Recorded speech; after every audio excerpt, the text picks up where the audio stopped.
I think by this time next week I should have my new microphone setup going. So we'll see. We'll see how if it makes me any better or more worthwhile to listen to. So I notice that everybody comes in about 105, and Skip is not joining us today. So you guys get the Adams Show, which is just as well because this is the last episode, or so you said the podcast. This is the last weekly session for the quarter, and I think the problem here in IT we have is that people tend to think in terms of the end of the year. So we talked about this in the podcast for those of you guys who listen to it, is that IT really doesn't care about quarters. We care about seasons. You know, when can we have a change window? When can we do something like take a system down? And we don't think that time really matters to us as much as downtime does. So when it comes to the quarters, we have to be better aligned. So you guys all out there as VCIOs or account managers, you need to be aware that just because the quarters really don't matter to you, they still are very important to be cognizant of. And I mean that in terms of your clients, all the clients that are paying you money are very acutely aware of their quarters. And if you're not aware of these, then you're missing out on what's driving your customers. So when we look back, we see first quarter, what happened here? Now, I've been driving the community to be more deliberate about reaching out and doing assessments. So we started off with an infrastructure assessment. Why that one? Because it's really easy to do. It's something you can do just top of mind and rattle off. And then, yeah, Bob says first quarter was lots of alcohol. And the first quarter being top of mind and doing the architecture audits and understanding infrastructure makes it a quick win. So first quarter is a great time for your clients as well. They get their quick wins in. It's been quiet. It's winter. You're just getting over the crap fest that was 2020. And people are revving up for different cycles. So if you're in schools, the first quarter here has been interesting because you've been bringing kids back in. You're getting rid of some of us, like here in Nebraska, we're getting rid of our hybrid situations. So it's now getting back to normal. We have a lot of vaccines going on, so businesses are getting back to normal. So people are looking back on that first quarter and wondering what happened.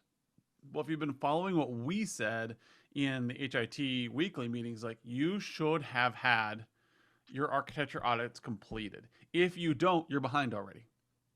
Your clients are looking at it as what happened first quarter. Did they hit their sales goals? Did they meet their resuming of services goals?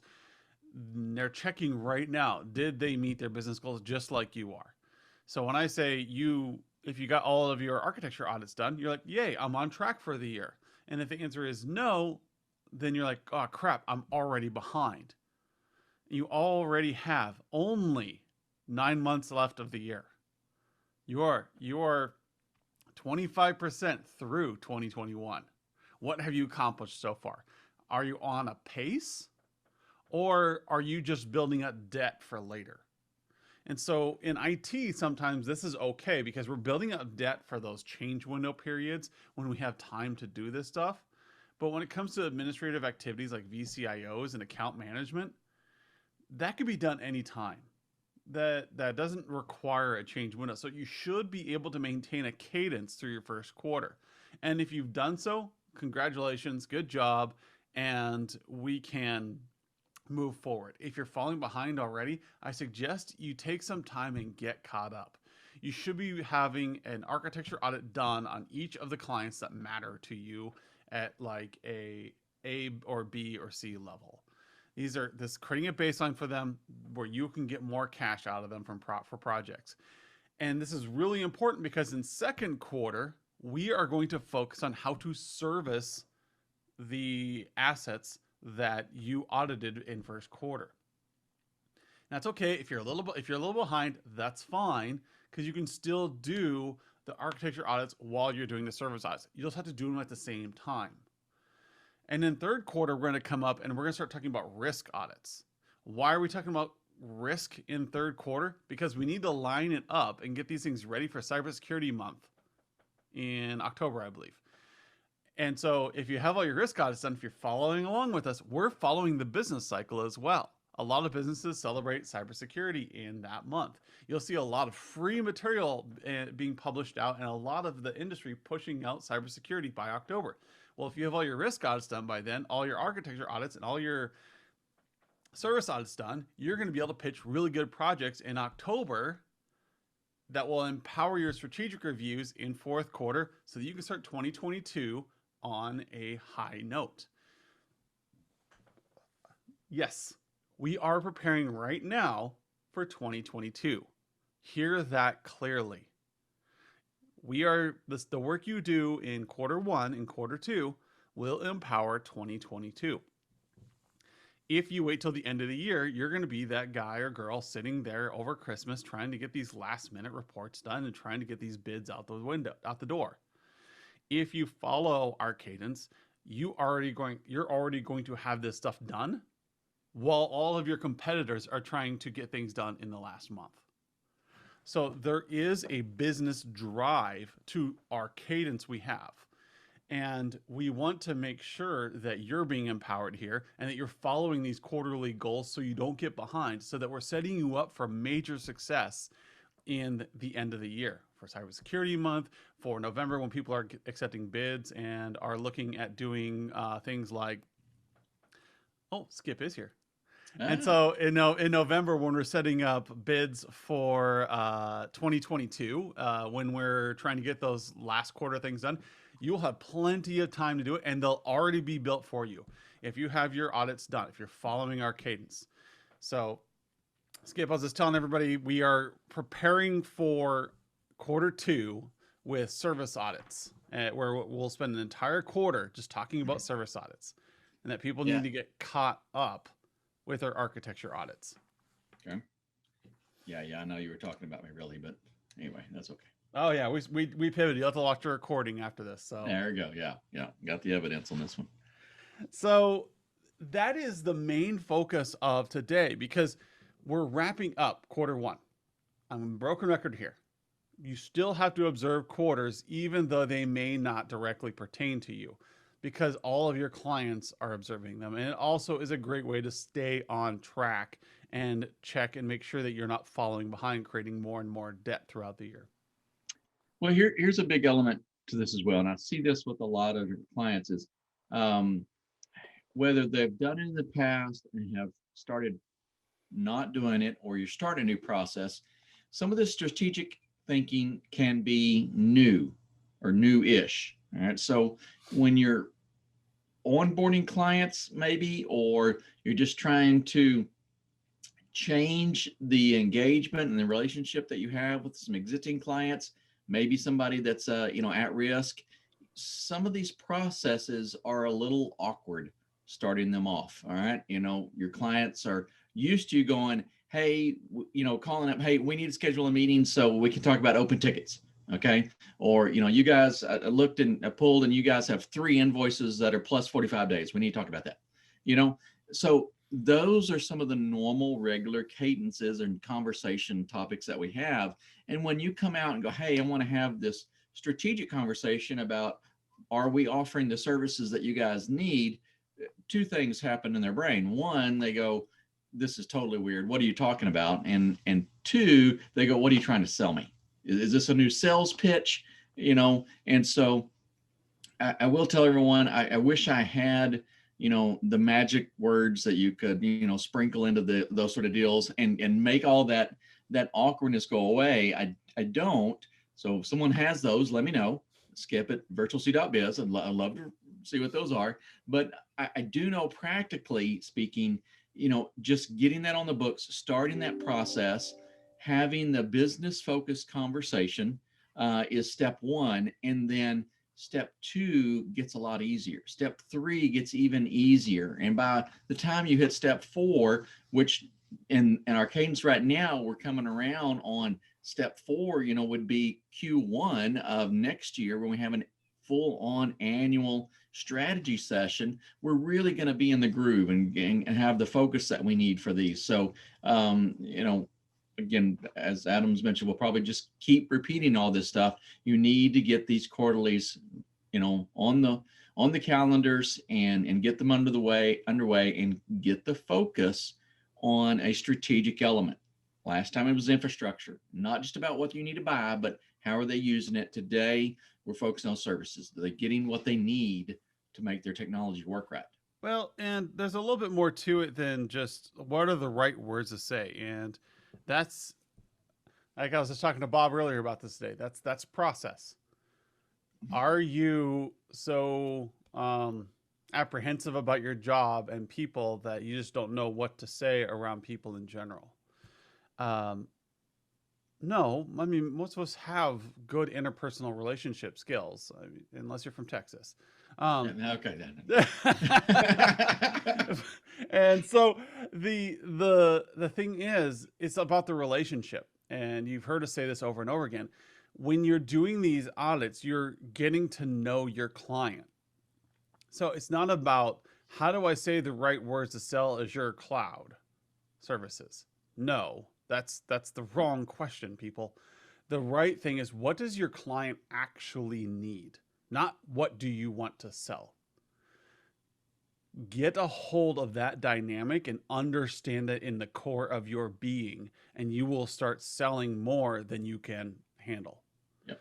So what I mean by that is when you're running these audits, when you're in an infrastructure audit, you maybe have a priority from your latest data set that you got from marketing that says, hey, people are wanting Azure cloud. Okay, but you may do an infrastructure audit and find out that this client, what they really need is they need a better print server. They need something that's going to help them because you discovered it in their infrastructure audit that one of the biggest pain points of infrastructure from the key stakeholder interview was that people spend a lot of time trying to get the printer to work. Or maybe you saw that there's a lot of tickets for printers that came in. And so now when you have your quarterly review with the client, you can say, it looks like we could save you a lot of money and time if we upgrade that printer or that print server, or we make this change. It'll cost us much. It'll be a project, but in the end, it's going to benefit everybody. You didn't need to know the words to say there because you understood what the client needed and you understand what they need to hear. By doing that, you reach them. Yep. Nobody likes to be sold. I mean, we go to a parking lot and we get that we can see the sales pitch. I've gotten to the point in my career where I'm on a call with a salesperson and I'm watching the mechanics that they're using. Like in my head, I'm just checking them off. I'm just like, okay, there you go. There you go. Oh, you made the personal joke. Okay, that makes the relation. You said my name. I'm just like going down the list of all the things that they've been taught in sales books.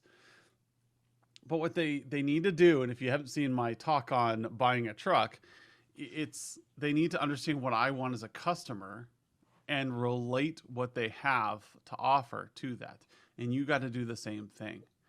Now, a book will try to get you to do this, and they'll try to give you tricks. But in the end of the day, you just need to get to know your client and what they want. And that's the whole point of these audits. That's why we came up with these 4 reports, because we don't want to muddle the waters with 1,000 things you could be doing. Yes, you could be doing a bunch of stakeholder interviews every quarter. You could be doing SWOT sessions every year. You could be doing awards, and you could be doing calls and touch points. But in the end of the day, what we're trying to encourage you to do is just get to know your clients on a regular basis so that you don't need to be told the right words to say. You just have them because you know your client. They're your friend. They're somebody you're trying to make successful. So that's it. I mean, it's all about having a conversation, and you don't have to. Here's and I've gotten some pushback from this over the years as I've worked with teams, and they're like, well, we don't have the time to be experts in all of our different customers' businesses, an expert in manufacturing, expert in oil and gas, expert in healthcare, and all this stuff. And I was like, no, no, no, no, no. We're not asking you to be the expert. All right. We're They just are the asking you to be expert. aware.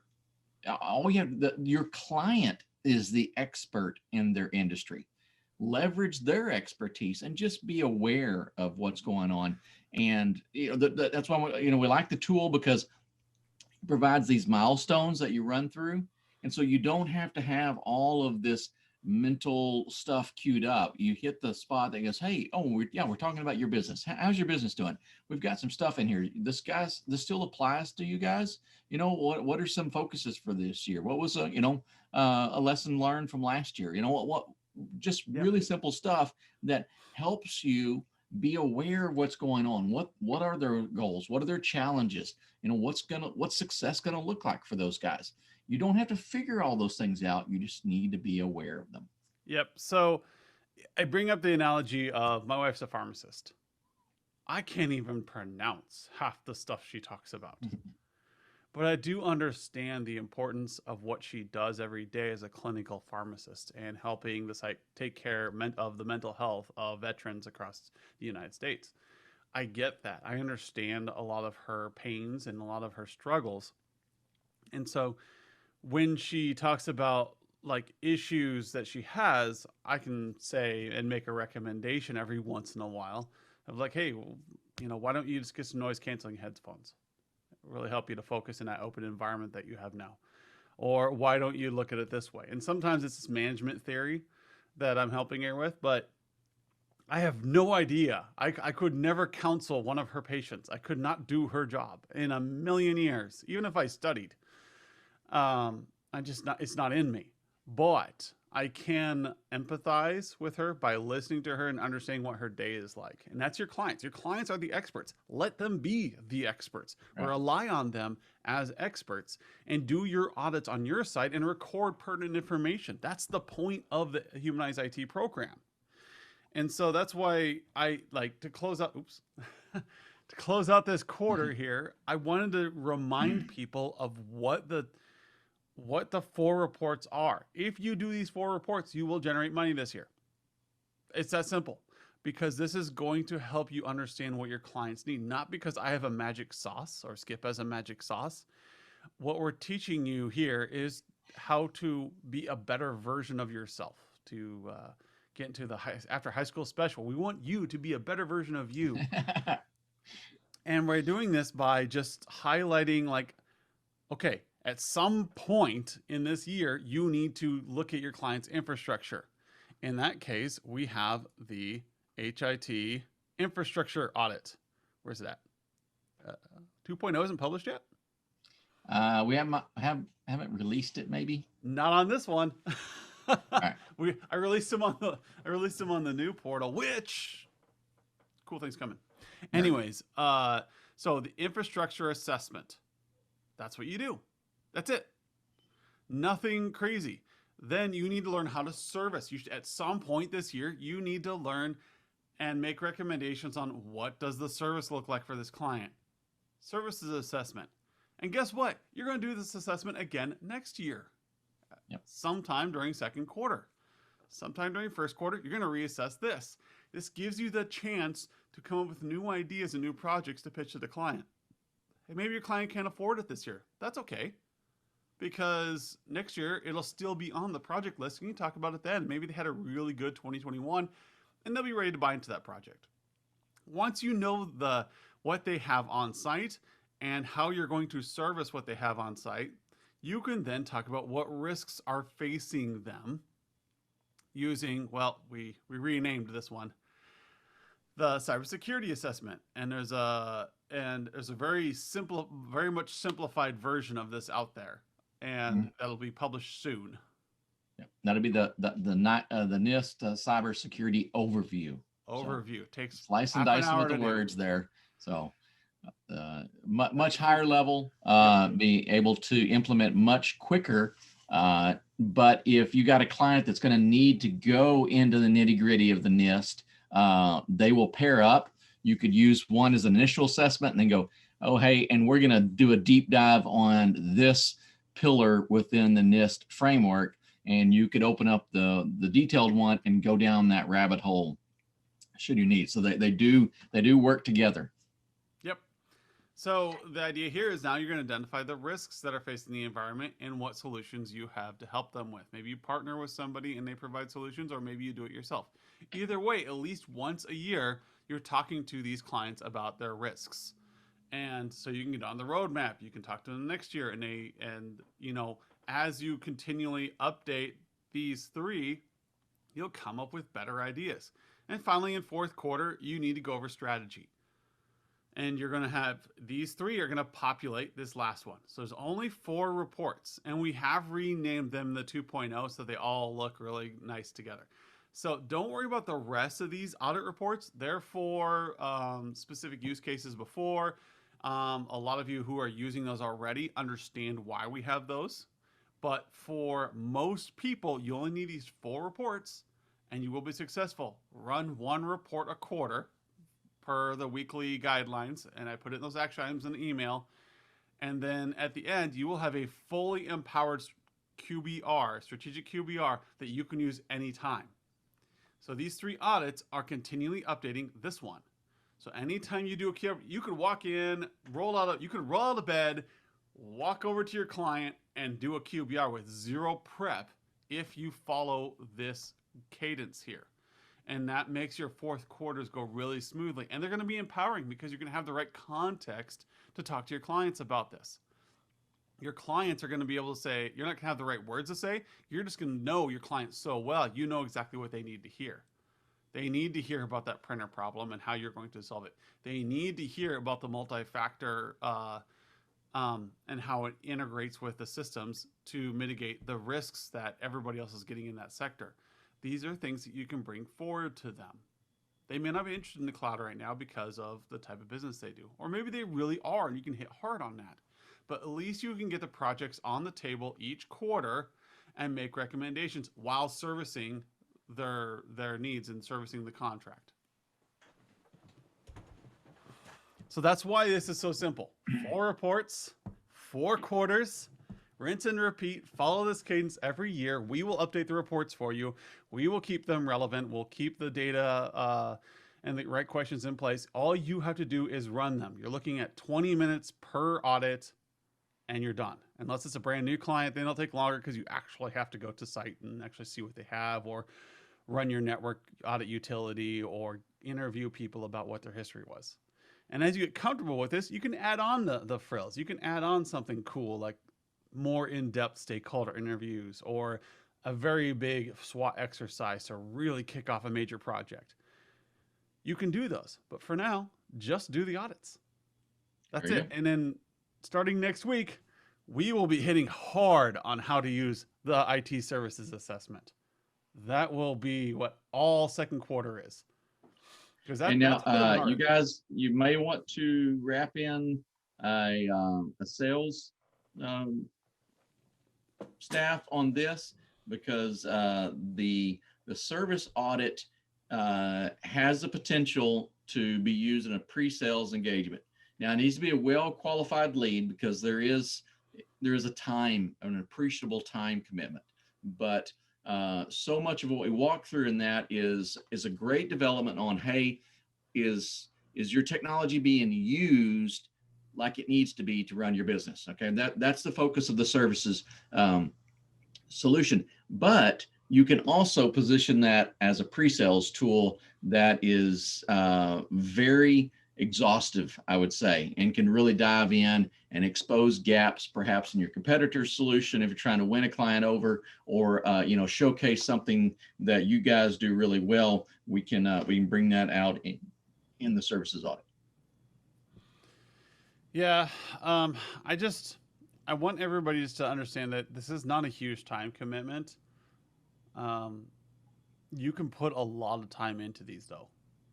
These do expand. Like if you like the risk audit, the NIST audit overview, do the deep dive.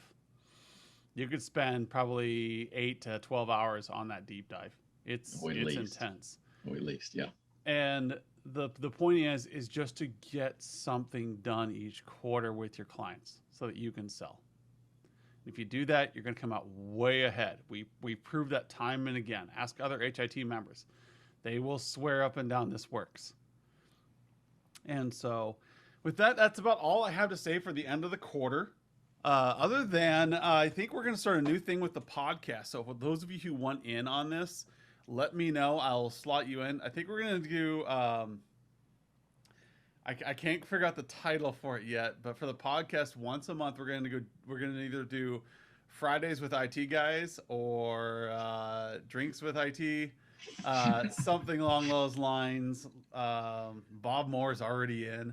Yeah. And so the idea is that once a month we have a podcast of just IT people just kind of doing a roundtable and helping humanize that element of IT, of us just talking about what's important and what's going on and how this last month has been going.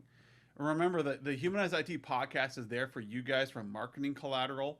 There is in emails that we send out every week. There is content under the podcast. That is an email. You can copy and paste that and use that as your own marketing collateral to send out to all your clients. Because if they're listening to our podcast, we're trying to drive ideas that will create better conversations with you. Because if they're hearing from Skip and I and guest speakers, they're hearing that, wow, I need to be thinking about this. I should talk to my IT guy.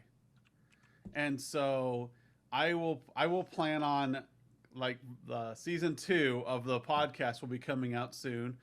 And part of that season 2 is going to be a more deliberate approach to driving better questions from businesses and challenging them, as well as the every fourth being a Fridays with IT guys.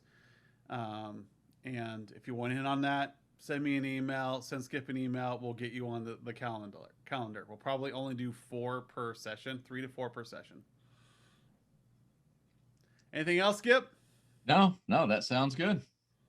All right. We'll talk to everybody later. See you next week for quarter 2. See you guys.